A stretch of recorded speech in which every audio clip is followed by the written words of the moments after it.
So this particular field has been planted over 30 years ago. So this is definitely a major undertaking, even long before my time here, because I started about 24 years ago here.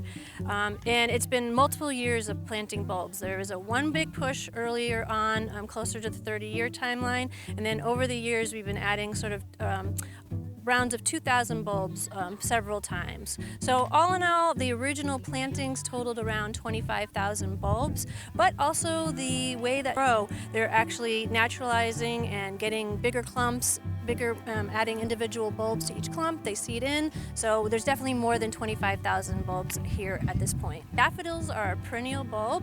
They're one of my favorite bulbs because they're also not bothered by a lot of pests like deer, rabbits, woodchucks, and voles. So once you plant them, they're sort of there to stay and hopefully get more beautiful every year, like our daffodil field. This is part of the dry meadow. As you go down slope, it's a little wet, and you can sort of see the division where we stop with the planting of bulbs, because daffodils, if anything, they don't like wet feet and they would tend to rot, but where it's dry up here, they do fine. Last year, we planted over 100,000 bulbs in all the various areas of the garden, and that was also a big undertaking. Also, group projects, so each person sort of guided the plantings in their areas and planned sort of specific dates that they wanted to have them planted on. There's very few jobs that you're allowed this amount of creative freedom in your own space. People come up with sort of sometimes some crazy ideas. We say, go for it, and it's amazing the results that you can get with just sort of that little bit of innovation.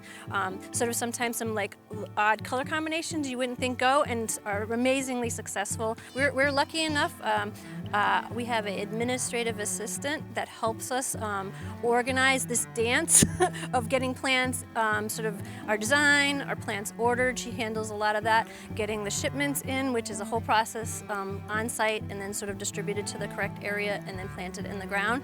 Some things, like when you're building a new garden, that's years of planning. It could be 5 years, in some cases 10 years. These things take a long time. And plants, because you have to sometimes get them growing again from seeds, you have to sort of have that long vision. It's a passion. I really love doing it, and I do what I can when I'm at home, but I love it here, and I really want to make sure that the experience that guests have here is as best as I can make it. I know this definitely sort of came to light in the pandemic for me, just because I heard more about it directly from visitors, that this is sort of like their place of peace. It's a very peaceful place. So even if you know nothing about plants, have a brown thumb, don't want to grow a plant yourself, just being here out in nature and walking around, taking in the beauty, hopefully, that you see. It's just a nice place to come and visit. I know with the daffodils, they're at peak, but not for long, so come and visit as soon as you can.